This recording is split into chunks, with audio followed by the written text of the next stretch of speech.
expresión de lo que nosotros le llamamos el pecado original. ¿Sí?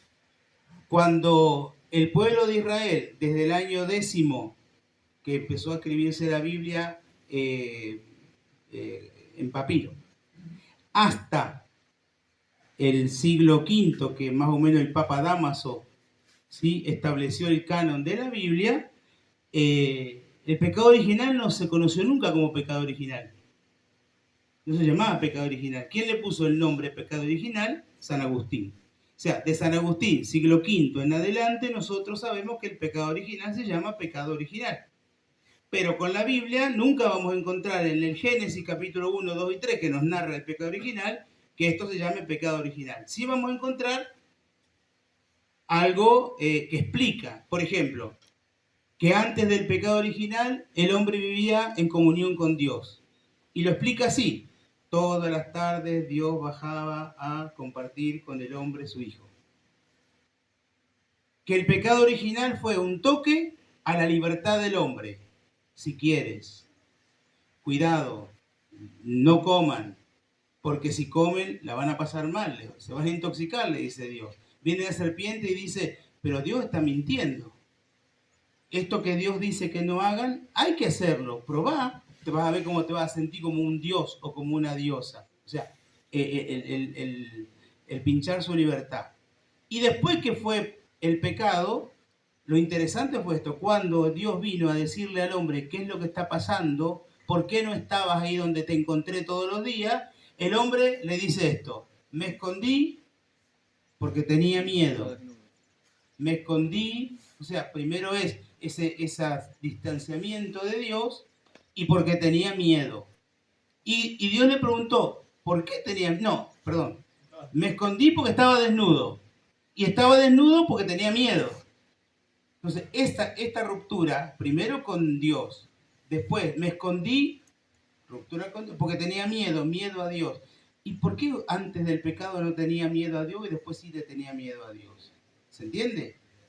Bueno, y después, eso fue, digamos, la antesala del otro. Pero ¿cómo te diste cuenta que tenías miedo? ¿Cómo te diste cuenta que estaba desnudo? Entonces el hombre enseguida dijo, la mujer que me diste. Entonces el pecado original es presentado en la Biblia como una triple ruptura.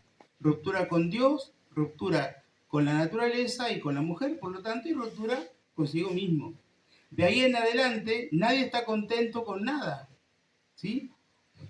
Si uno va a preguntarle a San Agustín dirá esto: el pecado original es la borra que queda después del pecado, donde uno chapalea barro y ensucia todo.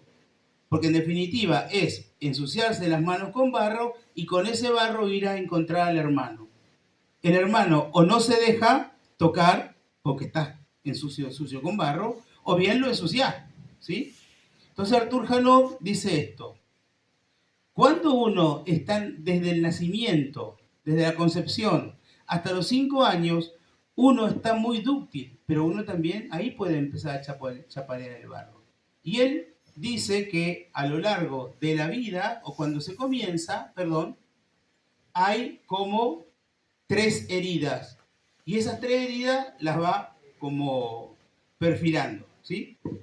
Pero antes de empezar o de llegar a las 3 heridas, vamos a llegar a otra cosa. ¿Cómo se forma el cerebro humano?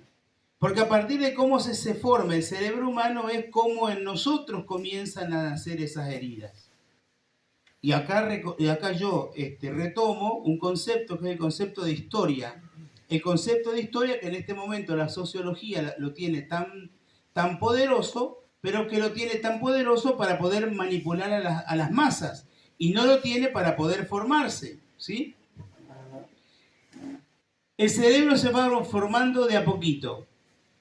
Hay un cerebro que nosotros tenemos parecido a los animales de sangre fría, que es la parte del cerebelo, es la primera parte del cerebro que se activa. De hecho, el tronco central es lo primero que nace. Cuando apenas somos concebidos, hasta el mes y medio, lo único que se desarrolla en nosotros es este sistema, el sistema del tronco.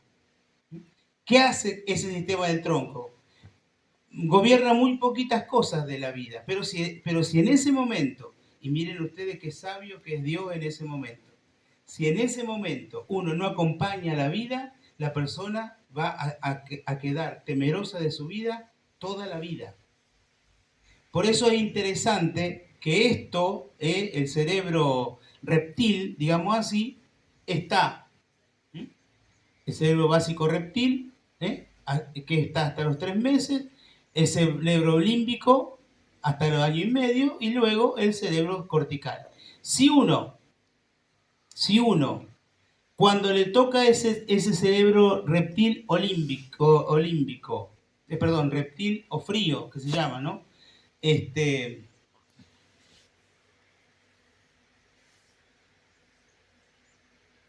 Ya. Esperen, que acá me quedo acá un ratito, porque esto lo hice para la formación de lo que iban a hacer el retiro.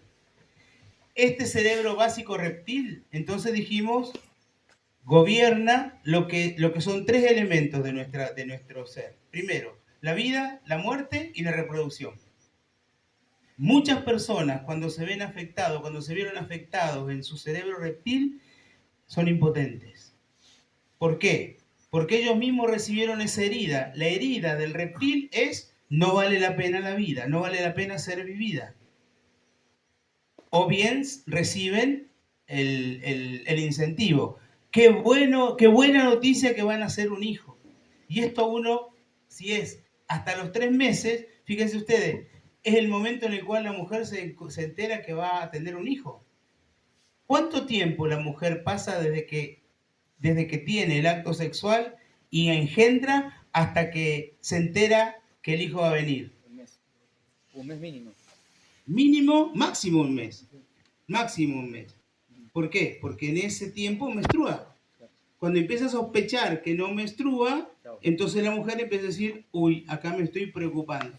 En ese día de preocupación, que es de una semana a 15 días, el bebé ya está. Y el bebé fue amado por primera vez por Dios. Dios le dijo: yo te amo, yo quiero que seas mi hijo. Porque a veces cuando la mujer queda embarazada, no es una buena noticia que quede embarazada. En general, acá sí, se mete toda la familia. La mujer, si es soltera y si es novia, más todavía. Esto es una mala noticia, no tiene que llegar. Y el bebé está dentro. Y ese bebé, que tendría que ser una buena noticia, se transforma automáticamente en mala noticia. Viene el papá y la echa de la casa. La mamá le dice que es una prostituta. El novio dice: ¿para qué te embarazaste? Como si ella lo hubiera hecho sola.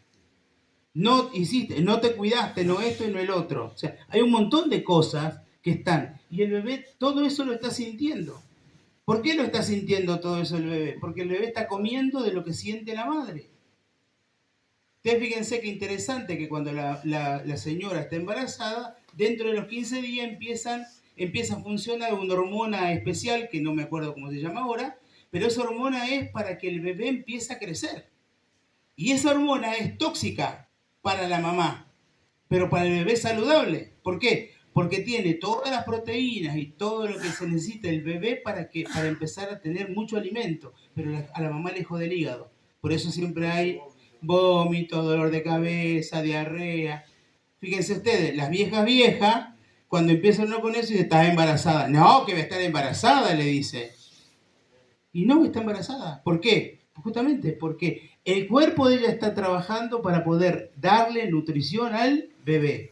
Y ese bebé está comiendo junto con eso también, por ahí, ¿qué cosa? La amargura de la mamá.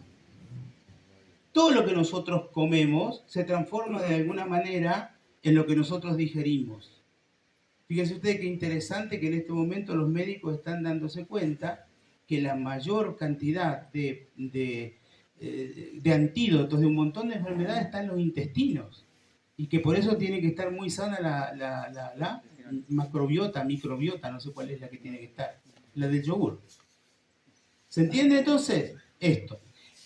Después de los 3 meses, después y hasta más o menos el año y medio, 2 años, empieza a funcionar otra parte del cerebro que es la glándula que está entre los ojos y la oreja, que es la pituitaria, o lo que Descartes le llamaba la glándula pineal, que él nunca le entendió qué era, pero bueno, era la pituitaria. A partir de ahí, el bebé empieza a entender esto. Si mamá está alterada, yo estoy alterado. Si mamá está contenta, yo estoy contento. Porque ya no corre peligro su vida, porque ya tiene vida. Mal que mal, la mamá lo aceptó y está viviendo. Pero ahora la mamá le da de comer, ¿qué cosa? Todas sus ansiedades, todas sus amarguras, todo. Todos sus problemas. Imagínense ustedes acá, no sé, un papá que venga borrachito y tenga relaciones con la madre y ella dice no. Y el bebé dice, me están violando a mí también. ¿Por qué? Porque es la comida a través del cordón umbilical que le está transmitiendo la madre. Cuando el bebé nace y empieza a vivir, entonces hay un tercer cerebro que empieza a formarse, que es el cerebro que nosotros hoy tenemos, el cerebro cortical, que es la parte de acá adelante. Fíjense que la única diferencia que nosotros tenemos con los animales es que nosotros tenemos frente. Los animales no tienen frente porque no entienden esta parte del cerebro. ¿Qué hace en nosotros esto? Primero, el cerebro reptil no razona. No puede decir esto está bien, esto está mal, acá me quieren, no me quieren. No. El cerebro reptil va a guardar, todos los que son de Luján entienden qué significa la caja negra, porque seguro que han pasado por el padre Pablo. Bueno, acá la caja negra es todos los datos que tiene el cerebro reptil más el cerebro límbico.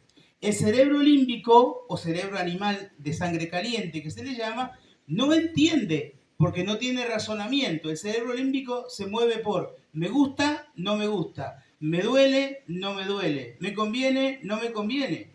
No razona. Esto es muy importante y es complejo. En cambio, el cerebro, el cortical, empieza a decir, acá pierdo plata, pero gano mi familia.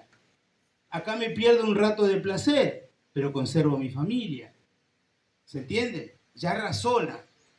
¿Y con qué datos razona? Razona con los datos que le está dando el propio razonamiento que tiene, el propio juicio, pero también está imbuido muchísimo de qué? De lo que no aparece, que es el cerebro reptil y el cerebro límbico.